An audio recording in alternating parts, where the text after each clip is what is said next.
సంబాల్లో షాహీ జామా మసీద్ సర్వే సందర్భంగా జరిగిన హింసకాండ తర్వాత పాలనా యంత్రాంగం ఇక్కడ పురాతనమైన శివాలయాన్ని కనుగొంది.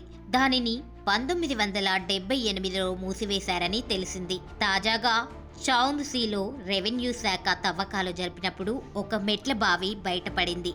ఈ సందర్భంగా సంబాల్ జిల్లా మెజిస్ట్రేట్ రాజేంద్ర పెన్సియా మాట్లాడుతూ archaeological survey of India ASI ఈ సైట్ లో తిరిగి సర్వే నిర్వహించే అవకాశాల్ని పరిశీలిస్తున్నామన్నారు. ఈ సైట్ గతంలో చెరువుగా రిజిస్టర్ అయిందన్నారు. ఇక్కడ జరిపిన తవ్వకాల్లో ఒక సొరంగంతో పాటు మెట్ల బావి బయటపడిందని అన్నారు. ఒక అంతస్తు ఇటుకలతో రెండవ, మూడవ అంతస్తులు పాలరాతితో నిర్మించినట్లు స్పష్టమైందన్నారు. బిలారీ రాజుల పూర్వీకుల కాలంలో ఈ మెట్ల బావి నిర్మితమైందని స్థానికులు చెబుతున్నారు. ఇప్పుడు ఇక్కడ తవ్వకాలు జరుపుతున్న అధికారులు పురాతన నిర్మాణానికి ఎటువంటి నష్టం జరగకుండా మట్టిని నెమ్మదిగా తొలగిస్తున్నారు. మరోవైపు ఈ మెట్ల బావిని 1857లో నిర్మించారనే వాదనలు కూడా వినిపిస్తున్నాయి. ప్రస్తుతం 2 జేసీబీల సాయంతో తవ్వకాల పనులు కొనసాగుతున్నాయి. నిర్మాణానికి ఎలాంటి నష్టం జరగకుండా తగిన జాగ్రత్తలతో తవ్వకాలు చేపడుతున్నారు.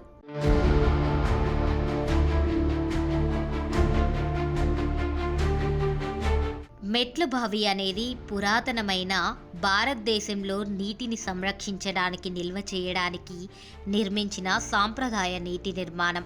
మెట్ల బావి బావిలోకి చేరుకుని నీటిని తోడుకోవచ్చు. భారతీయ వాస్తుశిల్పం, నీటి నిర్వహణ వ్యవస్థకు ఇది ఒక అద్భుతమైన ఉదాహరణ.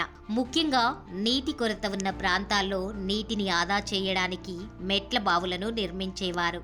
ఇది నీటి నిల్వ స్థలం మాత్రమే కాకుండా సామాజిక, మతపరమైన కేంద్రంగా కూడా ఉండేది. మెట్ల బావి వేసవిలో చల్లదనాన్ని ఇస్తుంది.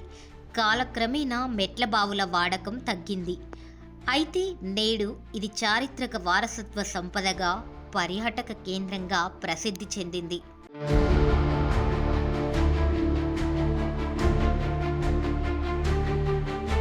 సంబాల్కు నలుమూలల్లో ఉన్న శ్మశాన వాటికలు కూడా ప్రస్తుతం ఆక్రమణలకు గురయ్యాయి. వీటిని తొలగించేందుకు ప్రభుత్వం చర్యలు చేపడుతోంది. ఇదే విధంగా సంబాల్లోని అన్ని ఆలయాలను అభివృద్ధి చేయడానికి యూపీ సర్కార్ ముందుకొచ్చింది. ఒకప్పుడు సంబాల్లో హిందూ ఖేడా అనే హిందువుల కాలనీ ఉండేది.